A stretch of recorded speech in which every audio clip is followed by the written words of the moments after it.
ay nakadepende kung paano natin ginagawa ang duty natin sa Allah. Sasabihin mo sa atin, sinungaling ka? Bakit may mayaman na hindi naman Muslim?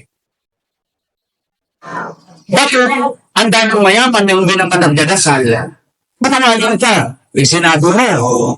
Okay. Tignan ha.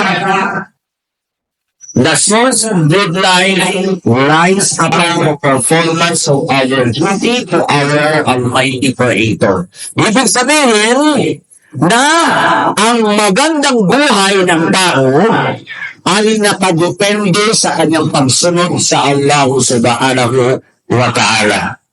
Let us see this one. Allah said in the Quran, أعوذ بالله من الشيطان الرجيم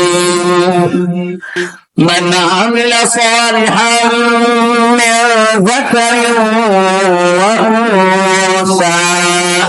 Sabi ng Allah sa banal na Quran, sa Surah An-Nahl, ayah number 97, please take note. Man amila salihan min dhakarin wa unsa. Sino sabi ng Allah subhanahu wa ta'ala ang gumawa ng mabuti mula sa mga kalalakihan at mga kababaihan?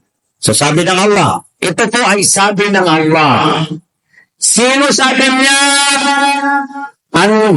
Sino sabi niya ang gagawa ng kabutihan mula sa mga lalaki at mula sa mga babae?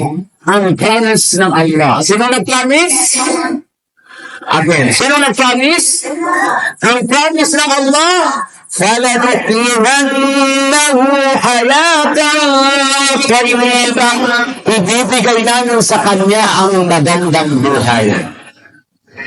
Ustad, nahihirapan ako, wala akong hanap buhay. Ustad, nagsasala ako pero napakahirap ng buhay ko. Pero sinasabi mo, فَلَنُحْيِيَنَّهُ حَيَاةً طَيِّبَةً. فَلَنُحْيِيَنَّهُ, bibigyan namin sa ng buhay ng mamangya. Maglagi, ako nabuyan. Magandang buhay. Wala na juziyannahum ajrahum. Nambula sa namusuhan. Pagkakaluman namin sila ng mga reward, sabi ng Allah subhanahu wa ta'ala, ma kanu ya'malun, sa alinmang bagay na kanilang isinasagawa. So take note, may tatlong bagay. Sino ang gumawa ng mabuti? Ang mga mananampalataya, bibigyan ng Allah ng magandang buhay. Now, the question is, sino ang mga righteous? Sino yung mga gumagawa ng mabuti?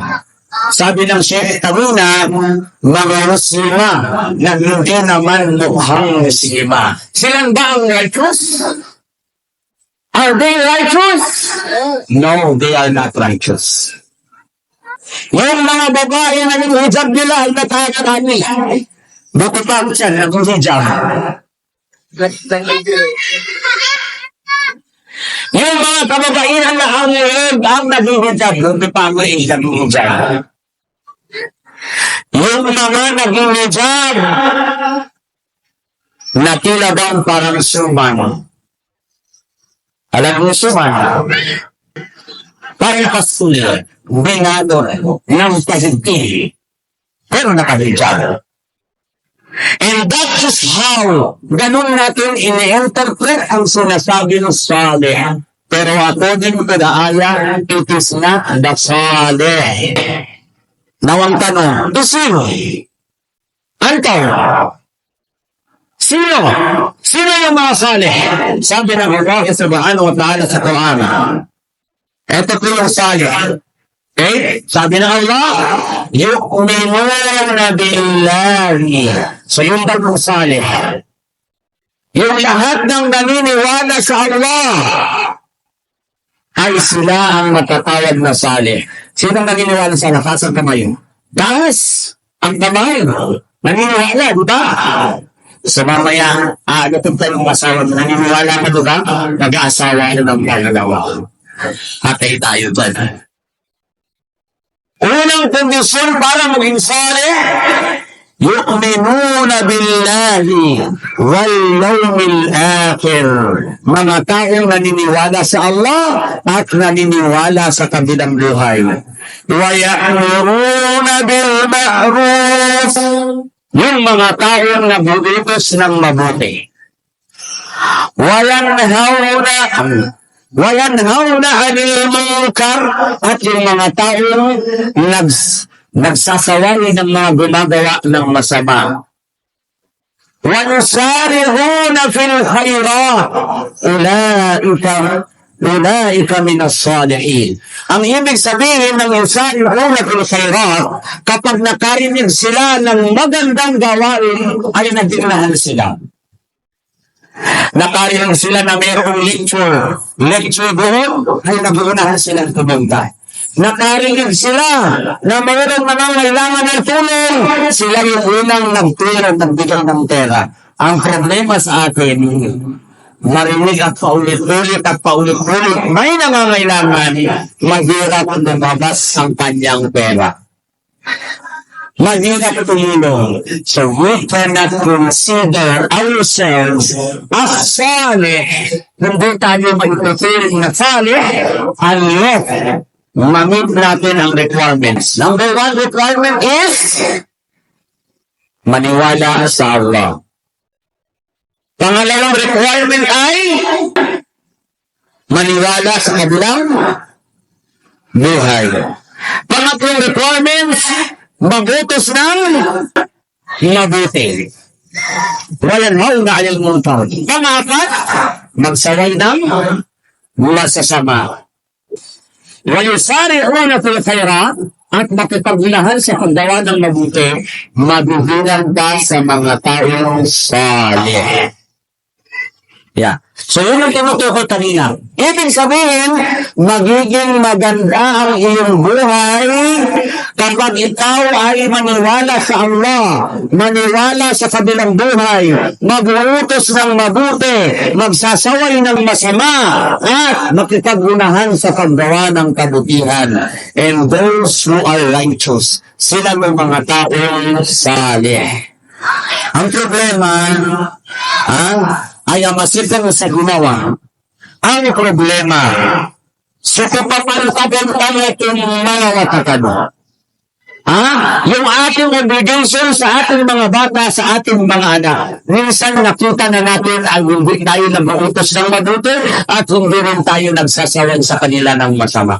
Hinahayaan na lang natin. Papaano tayo makapabilang sa mga taong salih?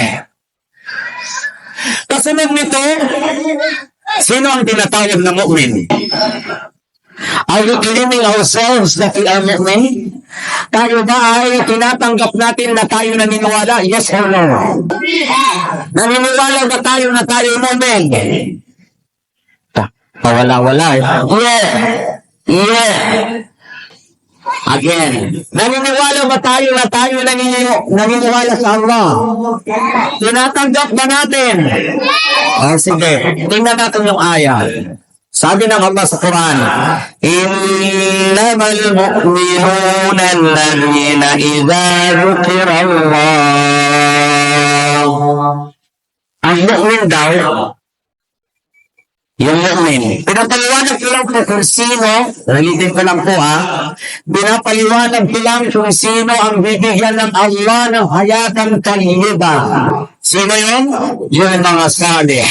Pinaliwanag ko rin sa inyo kung sino ang mga salih. Sino yun?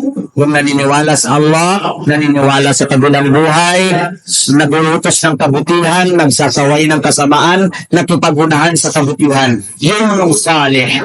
Wa mu'min. Siya ay mu'min. Then I am going to explain to you kung sino ang mga mu'min. Sabi ng Allah, innamal mu'minuna alladhina idza dhukira Allah. Katotohanan, ang mga mu'min, sila yung mga taong kapag inalala nila ang Allah, wajilat qulubuhum, itadudin sa mga puso. Kapag nakarinig sila ng pag-alala sa Allah subhanahu wa ta'ala, anong nangyayari? nanginginig ang kanilang puso. Sige nga, magbasa tayo. Bismillahirrahmanirrahim. Nanginig ba ang puso natin? Sad. I don't know my feelings. Every time na marinig mo ang Quran, kapag hindi tinatablan ang puso mo, ibig sabihin, hindi mo pa pwedeng i-claim ang sarili mo na mu'min ka. Hindi pa. Kasi yun ang sinabi ng Allah. Innamal mu'minun. Alam mo, yun ang sinasabi. Alam mo, siya lang ang mu'min. Ano ang kanyang quality? Ila ruhirallah wajilat qulubuhum nakutabadun. O kaya nanginginig ang kanyang puso. Wa idha tuliyat alayhim ayatuhu zadatuhum imana. Kapag binabasa sa kanya ang mga ayatan ng Allah, ay nadadagdagan ang kanyang pananampalataya. Ayan. Wa ala rabbihim yatawakkalun. At sila ay nagtatawakkal sa Allah subhanahu wa ta'ala. Alladhina yuqimuna as-salam wa mimma razaqnahum yunfiqun. Yung mga mu'min daw, kapag nakarinig ng Quran ay nanginginig ang kanilang mga puso. Ang mga mu'min daw ay ang mga taong nagsasagawa ng pagdarasal. Ang mga mu'min daw ay ang mga taong gumagastos ng kanilang pera para kanino? Para sa Allah subhanahu wa ta'ala. Imagine, ang program na to, subhanallah wa bihamdi, ay hindi natutulad sa ibang programa na ikaw tayo magbabayad ng ticket and so on. Everything is provided for the sake of Allah subhanahu wa ta'ala. Walhamdulillah. So sabi ng Allah, sino mang yaong nanginginig ang kanyang puso kapag narinig ang Quran, sino mang yaong mga taong nagdadasal, sino man yaong mga taong nagdadasko para sa Allah, sila man ang tunay na mu'min.